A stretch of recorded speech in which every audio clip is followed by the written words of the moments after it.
So congratulations on that. And you know, a lot of people have been coming up to me yesterday walking around asking if I am indeed James P. Connolly from SiriusXM Satellite Radio. That would be me. If you recognize my voice, it's the only thing I have going for me right now. It is the, well, don't get me wrong. I mean, some people said they love the sound of my voice. I hate to break the news to you, but I love the sound of my voice too.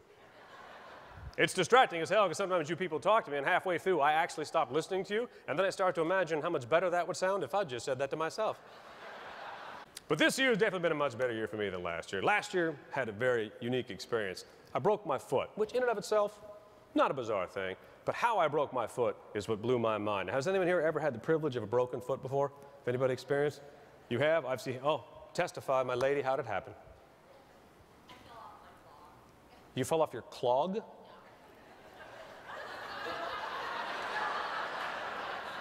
I don't mean to be rude, but what the hell's a clog? It's a shoe. You fell off a shoe. Did you lose a golf club here today? You fell from a shoe.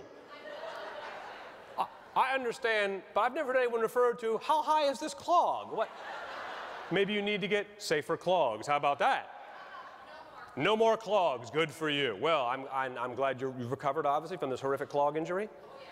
So you're a non-clogger. Good for you. Good. But here's how I broke my foot, all right? I'll share my story since you shared yours. I'm standing in my kitchen barefoot, and my foot just broke. It just broke, almost like my foot instantly realized what a miserable life it leads, and then it tried to kill itself right in front of me. And I looked down, and suddenly my right foot was wider than my left foot. I'm thinking, well, there's got to be a logical explanation. Like, maybe I didn't pay attention. Maybe I've lived my life with a big, wide right foot. Maybe that's why when I swim, I drift in other people's lanes. So I go to the doctor. It turns out I have a vitamin D deficiency, which means I don't absorb calcium, so my bones are now more likely to break when engaged in vigorous athletic activities like standing. I'm a stand-up comedian, and this is deadly for me right now. And I asked the doctor, I'm like, well, how did this happen to me? And he said, well, unfortunately, at this point, your guess is as good as mine. I was like, well, geez, if my guess is as good as yours, then excuse me, doctor, but apparently I've got patients to attend to right now. Did you wear a cast? A boot. See, I got the boot too. I wanted the cast. The cast is classic. But the boot, my doctor insisted on the boot. It's expensive. But he said, you want to pay the extra money because the boot is scientifically designed to simulate the normal walking motion of a human, which is true if the guy that modeled for the boot came in the office walking like this.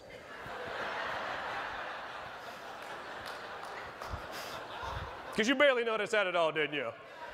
There's something different about you, man. Did you get a haircut? Nope. Keep guessing, brother. Keep guessing.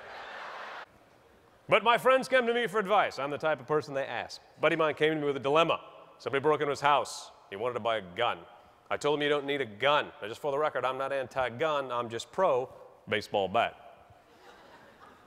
I know this is the United States of America, right? Second Amendment, everybody has the right to bear arms, right? Second Amendment, everybody has the right to bear arms.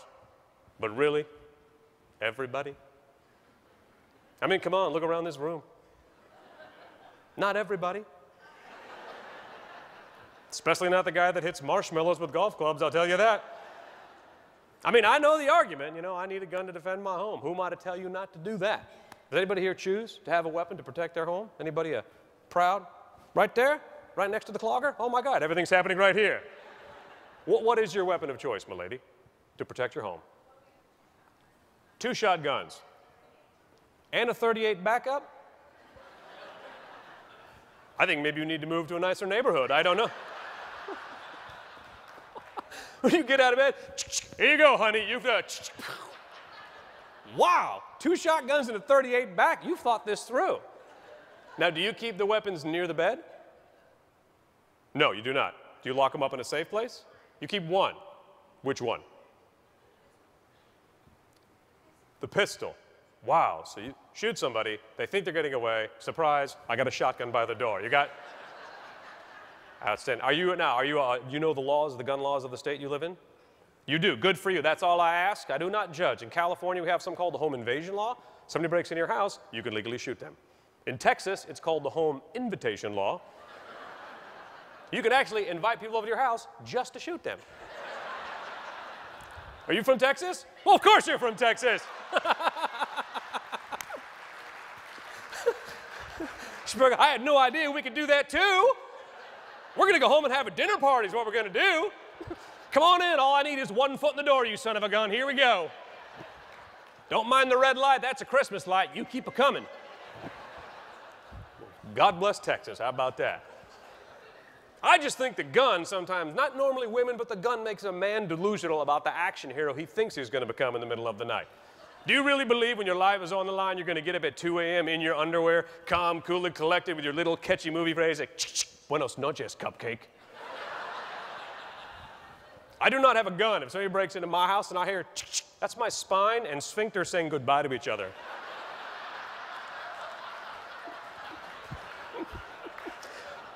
And I'm vitamin D deficient. That's a permanent separation.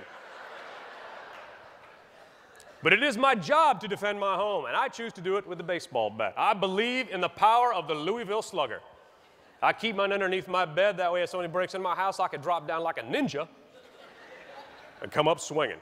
Laugh if you want to, but the baseball bat could be the perfect home defense weapon. Because guess what? Any idiot in this room can swing a baseball bat. Because you don't have to be baseball good to defend your home, do you? You just have to be piñata good is all you have to be. As a matter of fact, the bigger spaz you are, the deadlier you appear to the intruder. A gun is a dangerous weapon. You could handle a gun and accidentally shoot yourself, but no one has ever been cleaning a baseball bat and accidentally beat themselves to death.